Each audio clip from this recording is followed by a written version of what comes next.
easy from Eddie Hernandez.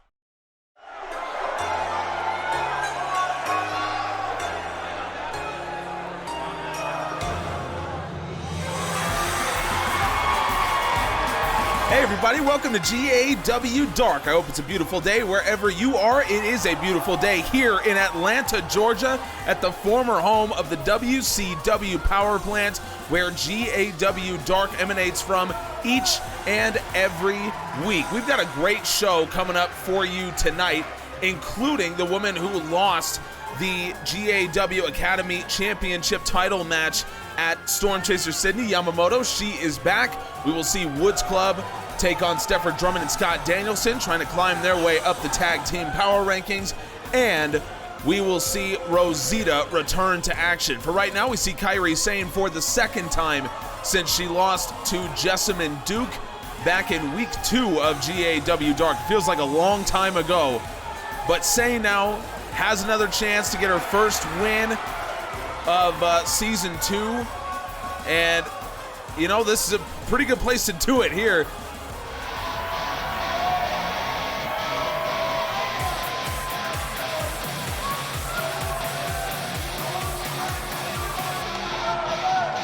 So Charlotte Flair comes into season 2, and in the first match of the new era of Friday Night Storm, Flair goes up against the new Women's World Champion Dakota Kai, and Flair goes down in that match. A few weeks later, she took on Bianca Belair, who will be fighting for #1 contendership for the U.S. title coming up in just a couple days. Flair took her on, and Belair came out on top there as well. So just like Kairi Sane, Charlotte Flair is someone who could really get on a run right now. So we got two wrestlers who need a win, who need to really start piling up those victories and piling up some good performances to get some momentum. And that is what GAW Dark is all about. I mentioned that Bianca Belair will be fighting for #1 contendership for the U.S. title. The woman that she will be battling in that match, Rosita, as I said, we'll see her later on taking on Marina Shaffir. Of course, we'll see this one as well. Kaitlyn Dunlap also in action tonight. Andrew Wesley in action. This is going to be a fun night. I'm excited for this episode of Dark. Charlotte Flair now hoists Kairi Sane up into a powerbomb position, and Flair walking her all the way over to the other corner. Big buckle bomb. And this has really been an issue for Kairi Sane. It's really been an issue of starting for her. She has been really, really slow out of the blocks, and she has not been able to retake the lead in matches, as it were. Of course, the insane elbow comes in, one of the most dangerous top rope moves in wrestling. But you got to do a lot of work to make sure that your opponent can't move out of the way of that thing, and Sane just hasn't been able to do it. Look at the athleticism from Charlotte Flair. It's what we've come to expect. Flair, one of the most talented athletes in GAW. Kairi Sane showcasing her quickness, and now dumps Flair into the corner, and there goes Sane with a spear. Flair up to her feet quickly, and an STO. Boot caught by Sane, dropping the elbow right on the knee. That's smart. You know that Charlotte Flair, of course, with the figure 8, she needs that leg power to lock in the hold. What a knife edge chop, but Kairi Sane answers. And now Sane with the go behind and a German suplex with a bridge. First cover of the match for Sane, and it's a kick out from Flair. We've seen a lot go on in the women's division over on Friday Night Storm. Of course, we'll see a #1 contenders match for the U.S. title. Rosita versus Bianca Belair. That's going down on Friday. We just saw the return of Ronda Rousey last week. That was incredible. It was one of the most unexpected moments. And so it seems that Rousey has her eye on Women's World Champion Dakota Kai. Of course, Rousey, the first ever U.S. champion. She won an 8-woman tournament for that honor back in season 1.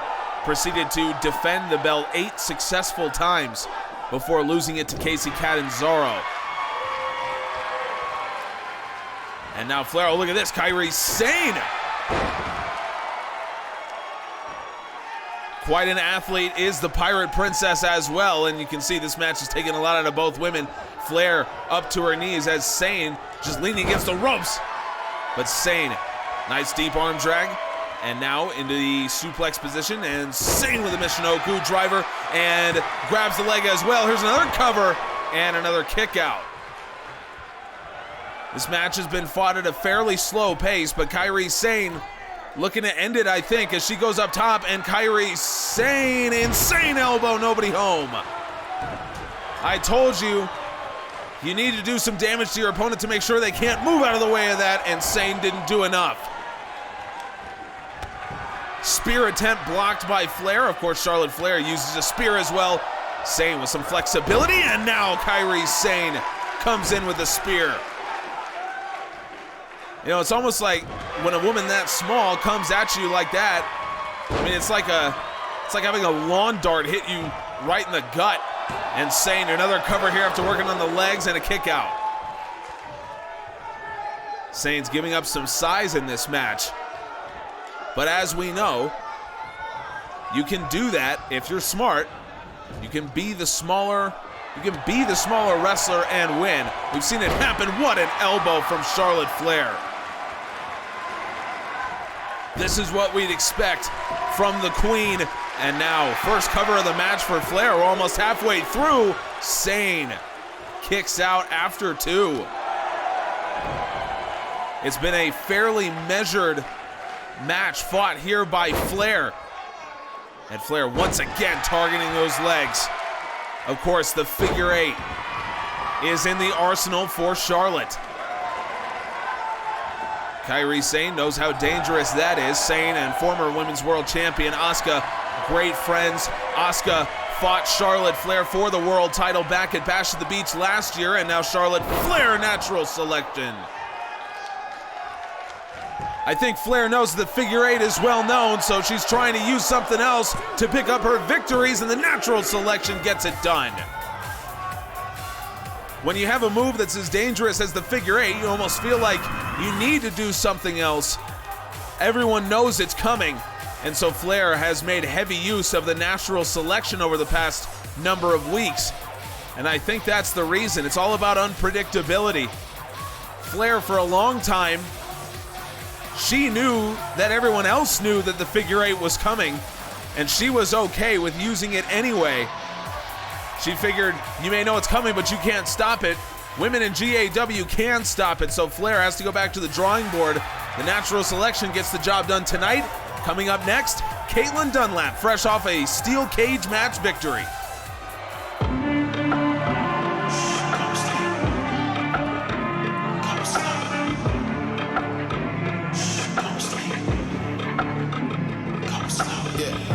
It's been a real tough road for Suzuki in the GAW Academy here in Season 2. She is 0-5 to start things out, and she just has not been able to really figure out who she is, how she wants to win matches. And it's unfortunate to see because she is such a great talent. But, you know, that mental game can play such a factor as well. And I think for Suzuki, we're seeing that happen. She suffered losses too. I mean, she's battling tough opponents. She lost to Lazara on Storm Chaser, losing to opponents like Kristin Sakamoto, and that's just to name a few. Now, of course, Kaitlyn Dunlap and Suzuki already fought a few weeks ago here on Dark, about a month ago actually. Kaitlyn Dunlap came out on top there as well. But this match was made because Suzuki wants to keep fighting, and Dunlap wants to get back into the ring and keep herself warm after that steel cage match with Katana last week on Storm Chaser. Girl, yeah. All I ever wanted was the world. The last time we saw this arrogant strut from the goddess, she was heading into the cage to face Katana, the woman who had beaten her twice on this very program, GAW Dark. And Dunlap came out on top in the cage after weeks of attacks on Katana. And I said it then, it may not be poetic justice that Dunlap came out on top, but it's worth remembering how dangerous Kaitlyn Dunlap is, how good of a talent she is in the ring. And while we may not like her methods, we have to respect their effectiveness. Let's see if Suzuki can turn the tides here, change her fortunes against Kaitlyn Dunlap. Oh, what a thrust kick. Suzuki has started 0-5. Dunlap is 3-3 so far in season 2. So I think both of these women just looking for a win to get them on the right path. Of course, right now, when you talk about the Academy Women's Championship scene, you're talking about Lazara as the champion. Looks almost unbeatable the way that she is fighting right now. And, of course, Catherine Sakamoto, the winner of the Storm Chaser tournament and the woman who so often reminds us that she has wins over both Lazara and Yamamoto, the woman who challenged for the title at Storm Chaser Sydney.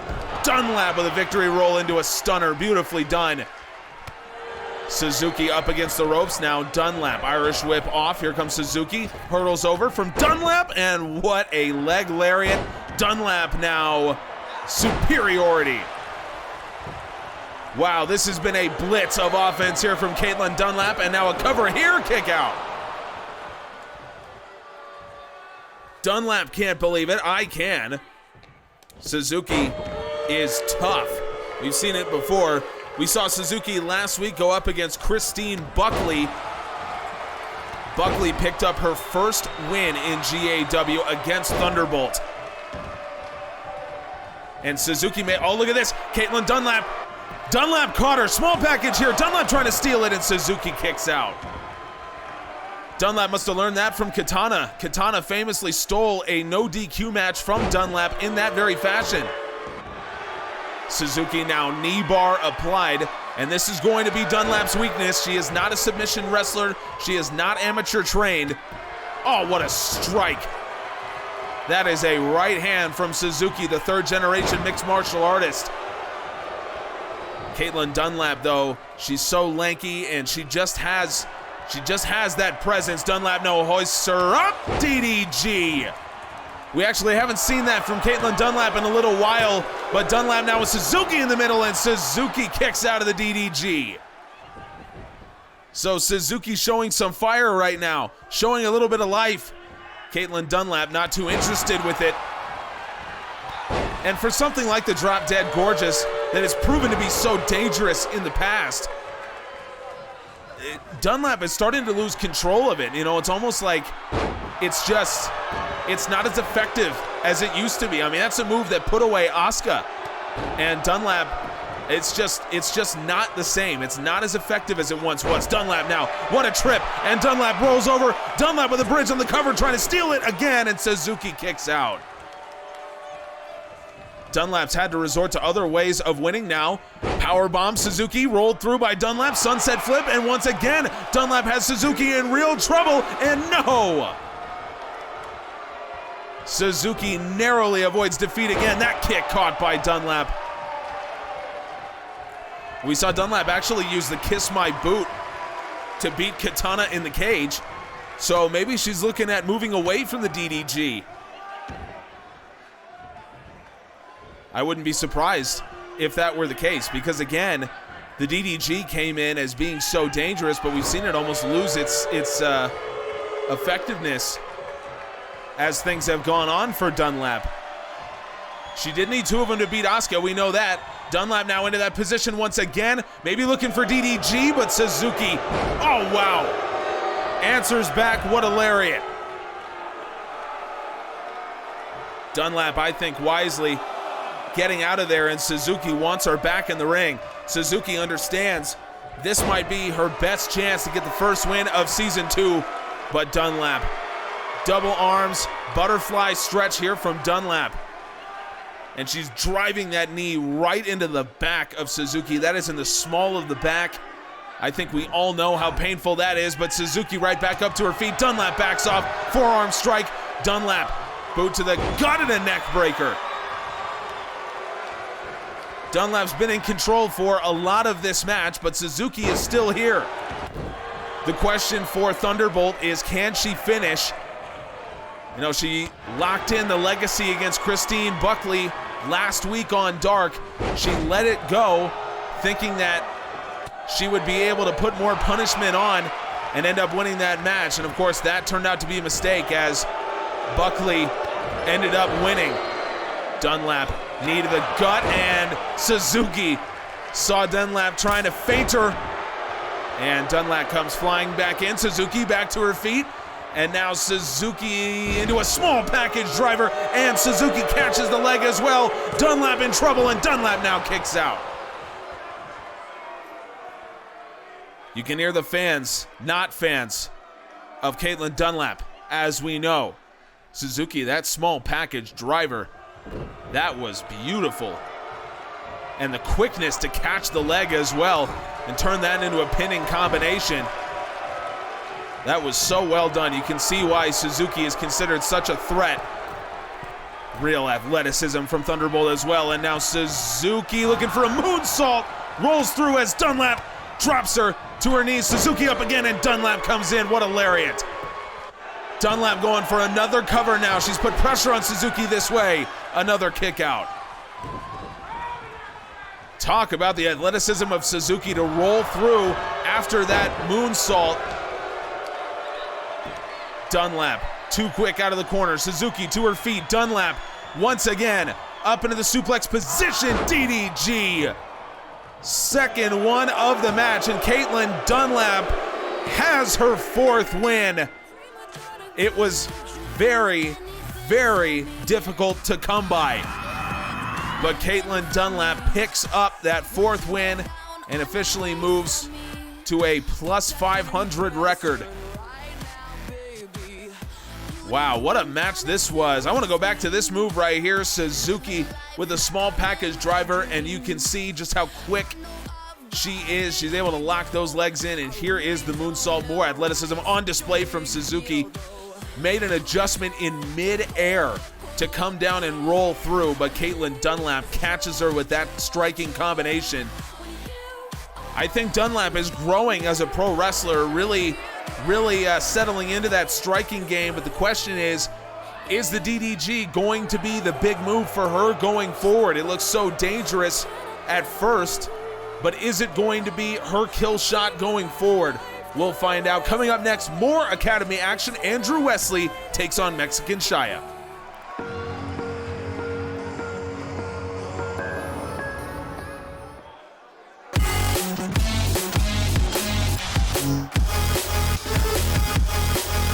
Andrew Wesley comes in as part of the number 2 ranked tag team in GAW. His team with Frankie Omega, they have a huge match coming up next week when they take on War. If War wins that match, then they will be one of the 2 teams that will decide the first modern GAW Academy Tag Team Champions. They will secure at least a top 2 spot in the power rankings with just a few weeks to go before Bash at the Beach. If Wesley and Omega win, then you got to think that they would probably be in the position to claim that spot instead. So this is a big match. Andrew Wesley here. I've been told that Frankie Omega is actually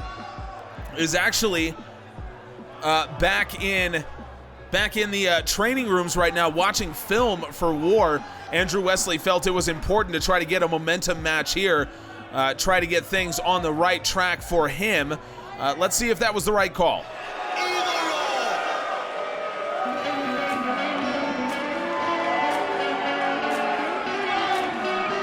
Mexican Shia comes in, the Dragon of the South as he is called. He is also part of a tag team, if you can call it that. He's teamed with Flyboy a couple times, but Flyboy, after he really flew off the handle during an interview in Storm Chaser Sydney, has not been seen. So who knows what the future of that team really is, or if that even was a team at all.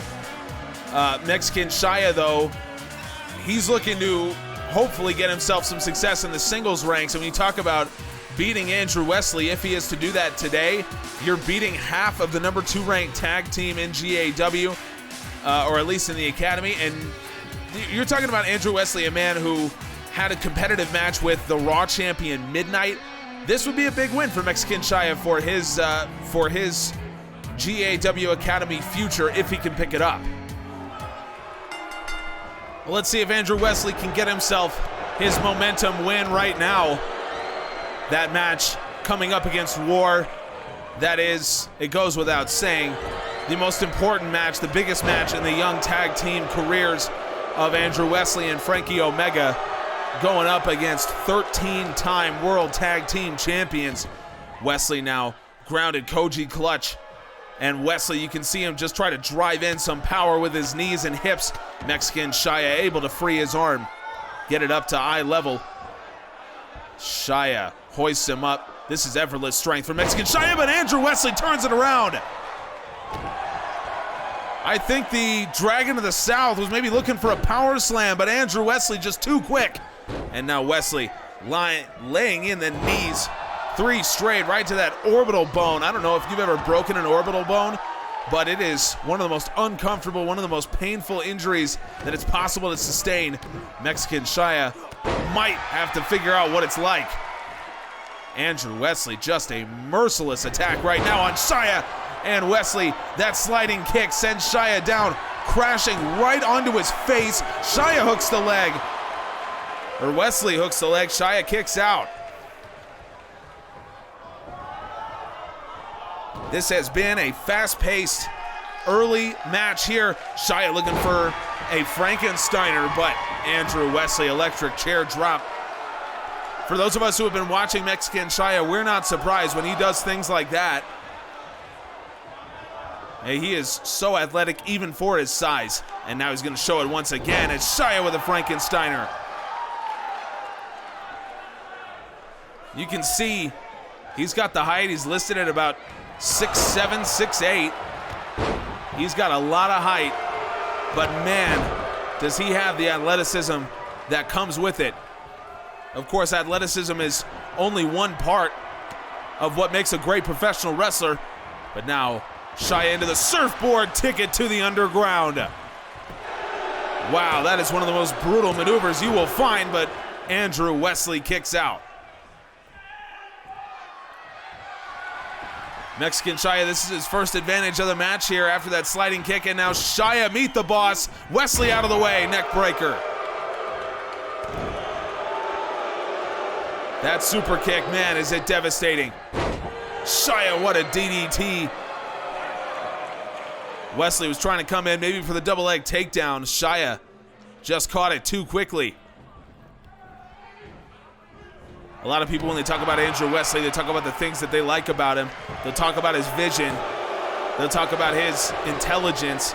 And that's something that Frankie Omega has really made a point of emphasizing. That, you know, he says Andrew Wesley, it's almost, you know, it's like he's got eyes in the back of his head. It's like he can see every inch of the ring at every single second. It makes him so hard to beat. And now Shia, he's in serious trouble. Draped across those top ropes, and Wesley drives a couple knees right into the sternum, the solar plexus right there.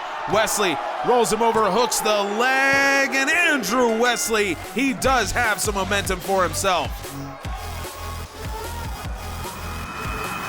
That is a big win, I think, for Andrew Wesley, even if Mexican Shia hasn't had the single success that we've come to expect from him.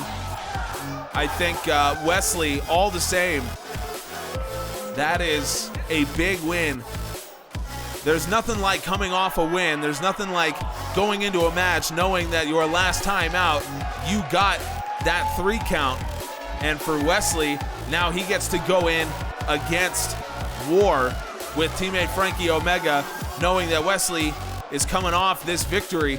I think that means a lot for those two who very, very much need to have the night of their lives against War coming up next Monday.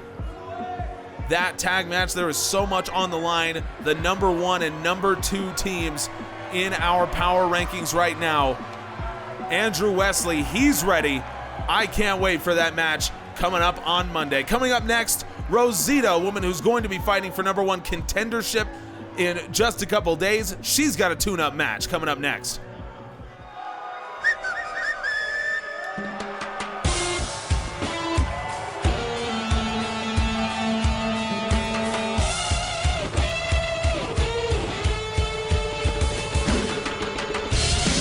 Rosita, the female representative right now for the Latin American Exchange. You can see Hernandez, the man who created LAX, in her corner.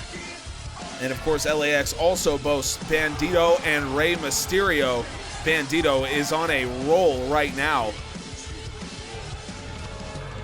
And let's see if Rosita can do the same. Of course, that #1 contenders match that she's got with Bianca Belair coming up in just a couple days on Friday. So you wonder if this is kind of a risk. There's all kinds of different philosophies about this. We have this debate, when it comes to things like baseball all the time. Is it better to have some days off, or is it better to continue to stay in that groove, to play every day and continue to be in that mindset? And I think Rosita showcasing the latter, that she believes it's better, that she's got a match now. She's in match shape. And Bianca Belair, she's showcasing the former. She's taking some days off. She's hitting the training room. She's hitting the film room. We'll see which of those two strategies prevails when they collide in just a few days.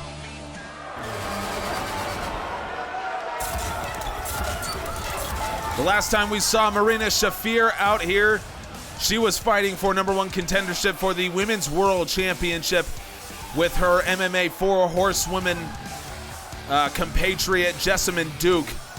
Duke, of course, won that match, went on to face Dakota Kai for #1 contendership, and or for the Women's World Championship, I should say, on Friday Night Storm. Kai prevailed, and that, of course, led into Ronda Rousey making her return. Let's see if Marina Shaffir can bounce back. This is a lot to ask for Marina Shaffir at this point. You talk about Rosita, as dangerous as she is, but Shaffir equally dangerous, at least in the MMA sphere. Those strikes, she is an 8-point striker, much like our world champion Aleister Black. But Rosita, she's got that X factor. She's got Hernandez in her corner. We've seen Hernandez help Rosita to victory on several different occasions. Shaffir up off the top rope. And now Shaffir into the corner. Wow. She took an entire ring to set up that spear. And now just choking Rosita. Referee finally calls for a break. Rosita, we saw her actually get a win over Bianca Belair. And that's a big reason why. That is the reason why Rosita and Belair are fighting for #1 contendership. It's why Rosita has that match. She used some dirty underhanded tricks to get that win as well. So I'm sure that Bianca Belair wants to take revenge. Into the corner goes Rosita. Shaffir catches the boot.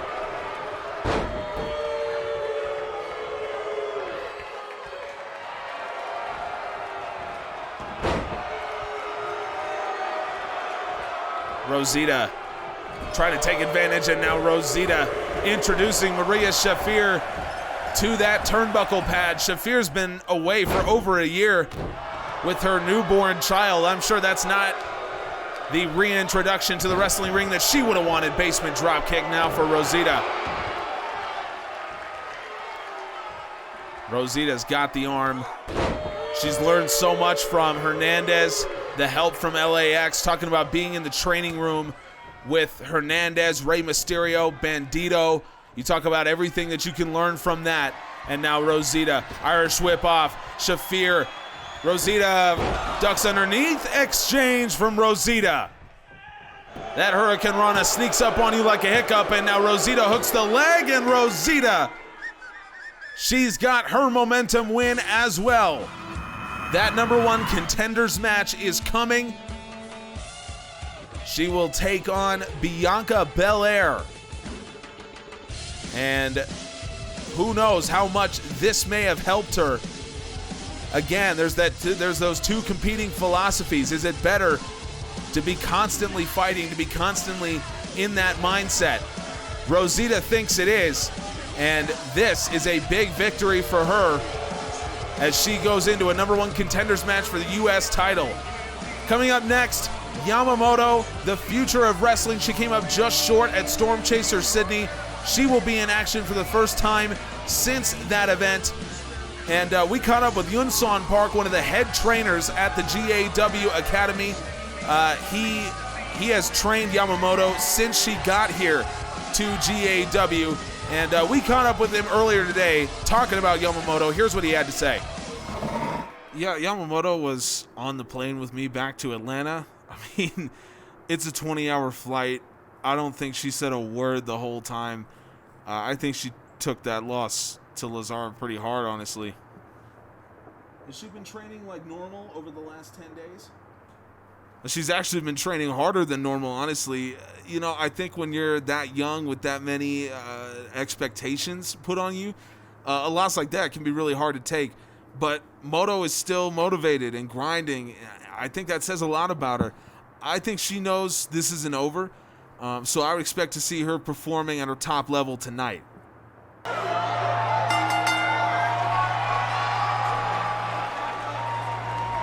We listen to the way that Yunson Park talks about Yamamoto, and you can see how much respect she's commanded from the veterans around the GAW Academy because of her work ethic.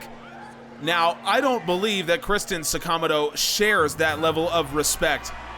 She is certainly a veteran. She can be classified as such. And of course, her sister Kaitlyn seems to be the #1 contender for the world, for the Academy Championship right now.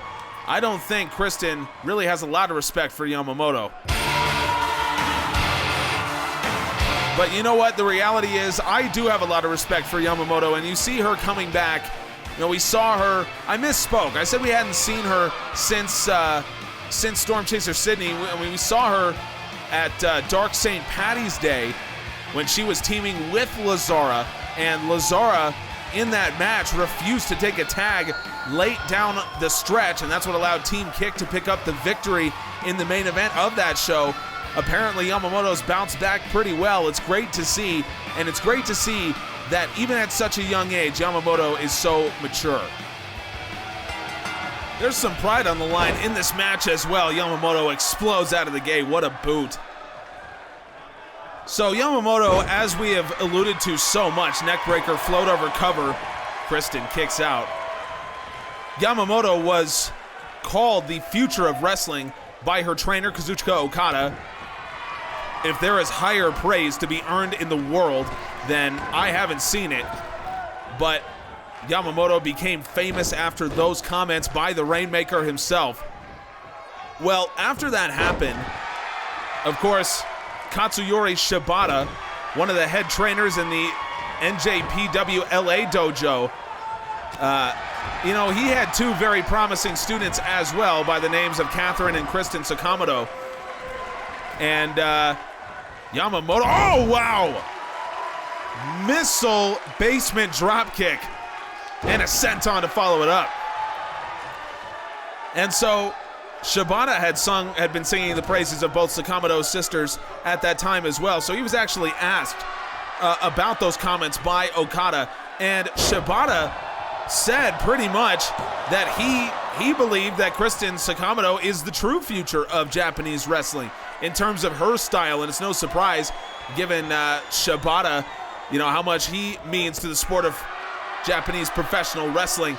Kristin Sakamoto standing switch after Yamamoto was looking for the Rainmaker, and now Sakamoto rear naked choke. She can't quite get Yamamoto to the ground, and Yamamoto with a jawbreaker. So these two have kind of had a rivalry since before they had even met. Kristin went straight from Invicta, where she was an atomweight champion, to the LA dojo to train under Shibata. Meanwhile, Yamamoto, of course, a champion in Pro Wrestling Wave, a champion in Stardom. And then she went to, after all that, she went to the NJPW Aichi dojo, where Kazuchika Okada lives. And now Kristin saw the tombstone pile driver happening, and Kristin comes right back. Tombstone to answer. And now Yamamoto staggers to her feet. Kristin looking for the kick, dodged by Yamamoto. Kristin tries to go for it again. This time it's caught. And now Yamamoto straight jacket in. Neck breaker. Wow. Yamamoto, you can just see how smooth of an athlete she is, how talented she is. Why Kazuchika Okada would have anointed her the future of wrestling like he did. She was just 17 when he made those comments. Unbelievable. And we bring it up all the time, but it is amazing to have her here. Kristin with a go behind German suplex. It is amazing to have Yamamoto here. She could be anywhere else in the world right now, literally. Any promotion on the planet would take Yamamoto, so the fact that she has chosen to come here, it is really something. And you know, I think Yunsan Park has a point. Those expectations that were placed on her so early, you almost feel like she should be champion by now. And you got to remember, she's only 19 years old. Cover it here from Yamamoto, and it's a kick out. You know, at just 19, it's not all going to be figured out for you at this time. And, you know, one match doesn't make your career. Kristin now turns her around again with that strike and a teardrop suplex. It's not all gonna be figured out right now for Yamamoto. And going up against Lazara, that is a tough ask. The rigors of professional wrestling at this level, it's different. And the fact that we run a weekly schedule in GAW is much different from the touring schedule that she's used to. You know, over in Stardom and Pro Wrestling Wave. So Yamamoto, at just 19 years old, moving to a new country. She doesn't speak the language. I've been told that she's learning English very quickly, but she doesn't quite speak it yet. She's only 19. It's a completely new schedule, new opponents, many of which she's never met, she's never fought. She has to do all of this new research. It really is a tough ask for Yamamoto to ask her to come and do what she's doing now. The fact that she was even in a title match, I think, is a testament to how talented she is and how disciplined she is, even at such a young age. Sakamoto stalking her as Yamamoto gets to her feet. Kick caught. That kick might be setting up the PK. She learned it from Shibata. It's one of the most dangerous moves that you'll ever find. And now Yamamoto, oh my God, Yamamoto places her up on the top. Yamamoto with a DDT as Kristin was hanging from the top rope. Wow, is there anything that Yamamoto can't do? And now turns her over, tombstone pile driver. And she's not done. The tombstone is the setup for what we know Kazuchika Okada's made famous, Rainmaker. How many times through the years have we seen that? Yamamoto has won her first singles match since Storm Chaser Sydney, and what a big win it is. Yunsan Park was absolutely right. This is a woman who is disciplined, and this is a woman who is not going to let that one loss in Sydney define her. What a performance from Yamamoto, and I think everyone should be scared to see her at top form once again. Coming up next, our main event, Woods Club takes on Shaffir Drummond and Scott Danielson.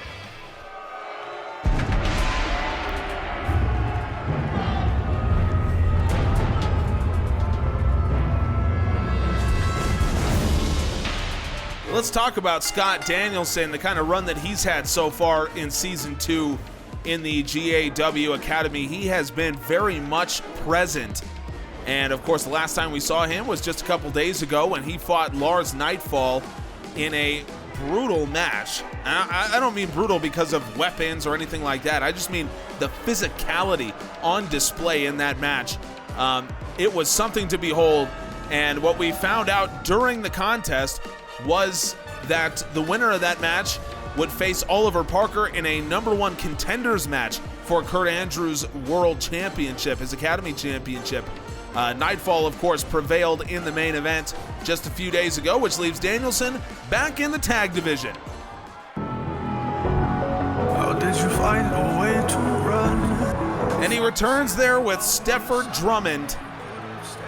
Drummond, he most recently also fought on Storm Chaser just a couple days ago. He took on Midnight for the Raw title. He came up just short in that one. But it was a good performance from him. He really pushed Midnight. Drummond is a very, very solid talent. I think we know that. We saw him beat Jackal in a great match last week on Dark St. Patty's Day. So in the tag division, it's just a question of, can Drummond and Danielson really connect with each other? Can they get that chemistry that we've seen from, say, an Andrew Wesley and Frankie Omega? I think that's the question right now.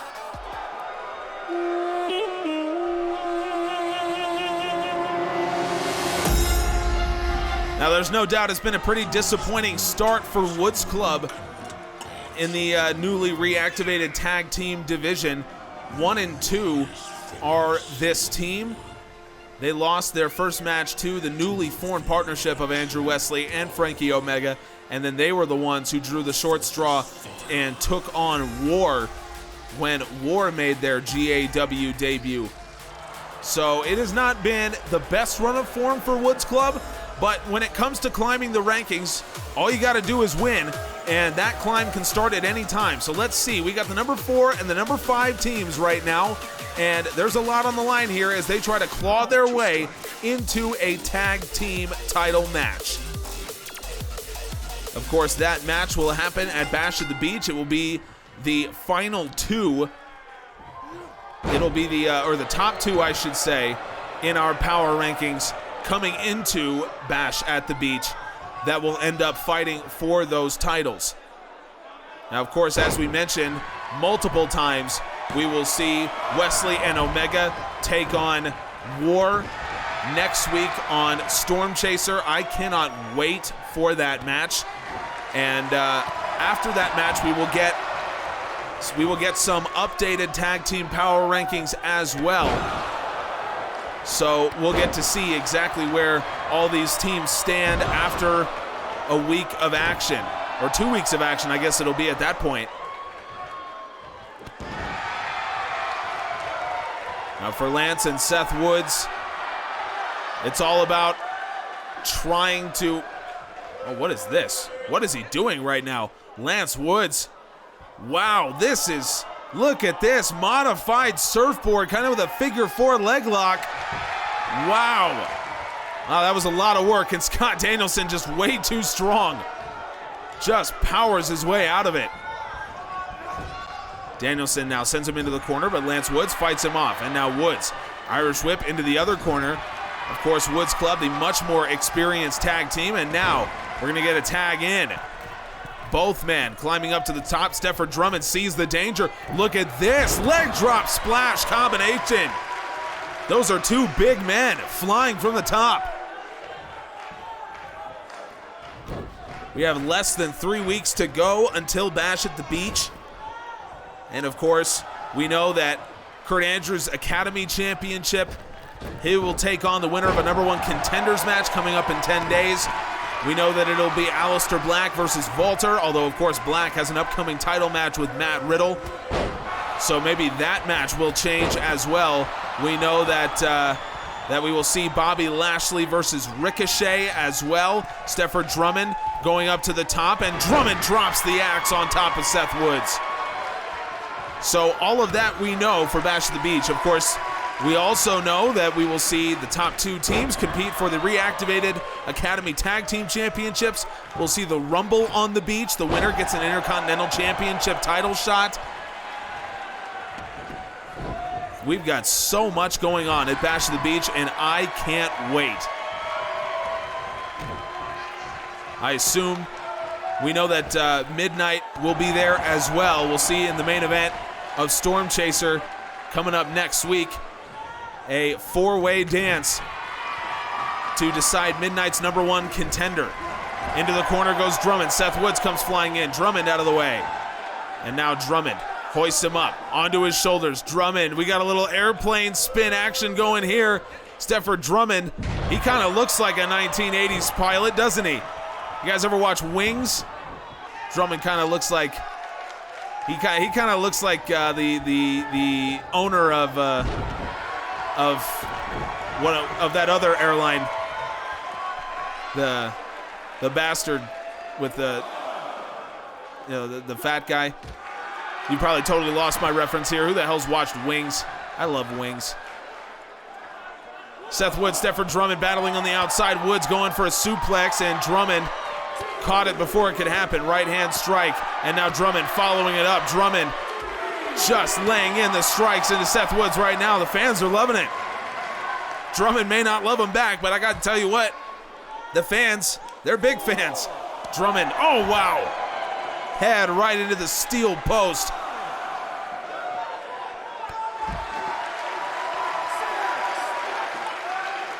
Seth Woods just trying to regain the advantage here, and he sends Drummond back into the ring. This is a big match for both teams. You know, there is some time left, so you figure it's very possible. Oh my God, Scott Danielson! Reverse suplex over the top rope. And you know what? As jaw-dropping of a move as that was, it actually, I think, is indicative of how Drummond and Danielson have been struggling here.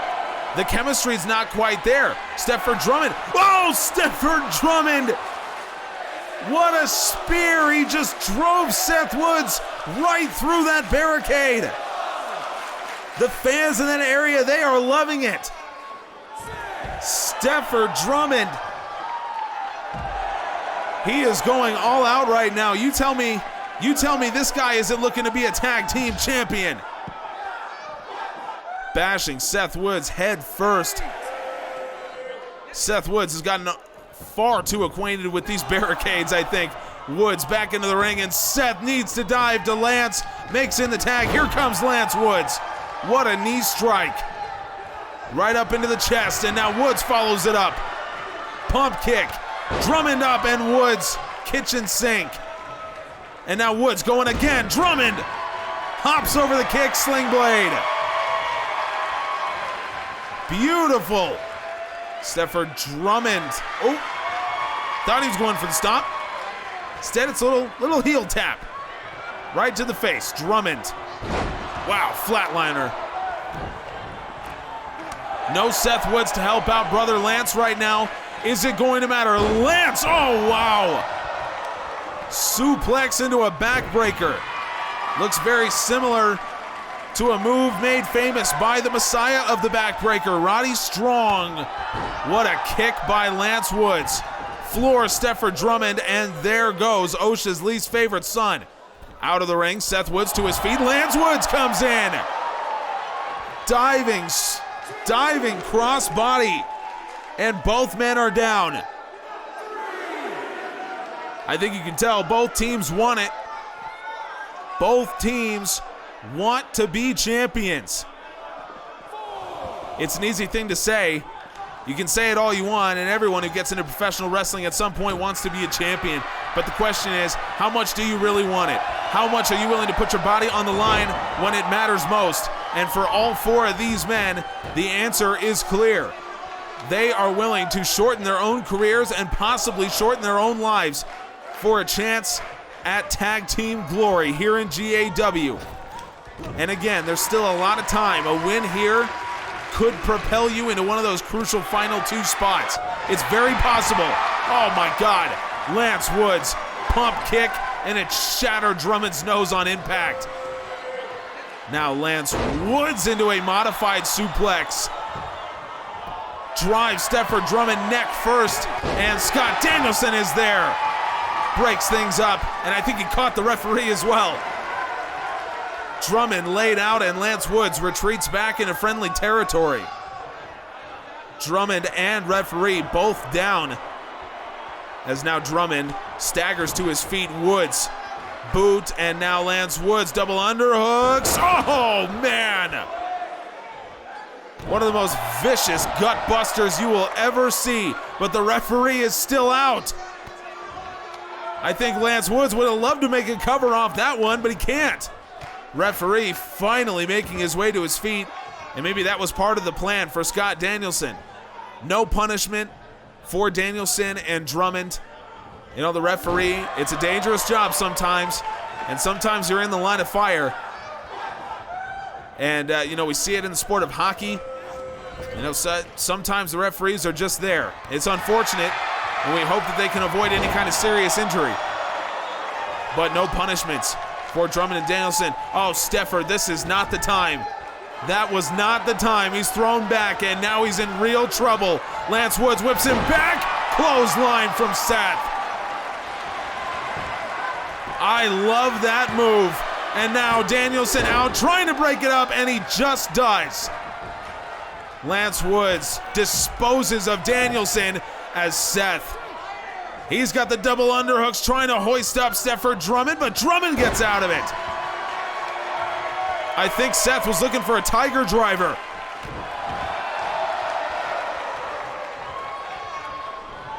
Shaffir Drummond now, Irish whip into the corner. Drummond has just found out that he is working 2-on-1. There is Scott Danielson. Back up onto the apron. Drummond hoists up Seth Woods and Shaffir Drummond. How many times have we seen this over the last few weeks? Life's not fair. It's become a familiar sight. Shaffir Drummond, he loves delivering it because it's a statement he's heard so much. Danielson with a quick strike allows Shaffir Drummond to try to get the advantage back, but here's Seth Woods. Back into the corner, and now a strike from Lance. We got another tag team, some more double team offense coming. Atomic drop and a big boot. Shaffir Drummond trying to dive in and make the tag. Lance Woods just too quick. Stops him. Drummond now, he's got blood trickling down his face from those knees earlier, courtesy of Lance Woods. Shattered his nose on impact. And Drummond, he badly needs a tag. Remember, Seth Woods was slammed through that barricade by Shaffir Drummond. Now off the ropes, Drummond with an elbow. Lance Woods right back up at Drummond, what a knee. And now, Drummond flips over the top. Drummond takes the back suplex. I am shocked that Shaffir Drummond is as much of a fan favorite as he is. Hoists him up. Drummond. I can't believe he's still got this much energy left in him. Unbelievable from Shaffir Drummond. Life's not fair. I cannot believe he still has the ability to do that. Lance Woods to his feet. Drummond again into the suplex position. Drummond, get a job. Shaffir Drummond may have just won this for him and Scott Danielson. He's hooked the leg. Seth Woods isn't there. Shaffir Drummond and Scott Danielson have upset Woods Club. It has not been the run that Lance and Seth would have wanted. And it continues here. They dominated this whole match, but Shaffir Drummond, my goodness. That was the moment it could have ended. That gutbuster, if the referee had been on his feet, it would have been over. And this right here, flying clothesline from Seth. No way Drummond was kicking out of this, but Scott Danielson did what he needed to do. And Shaffir Drummond, wow. Wow, what a performance from OSHA's least favorite son. And he's wearing the crimson mask for his efforts. Scott Danielson, he barely broke a sweat in that match. Shaffir Drummond took care of everything. But it doesn't matter for those two right now. They have beaten the number 4 ranked team in GAW, Drummond and Danielson.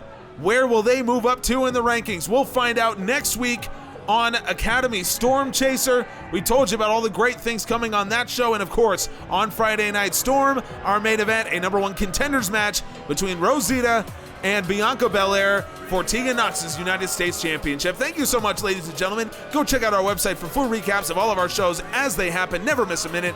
We appreciate you.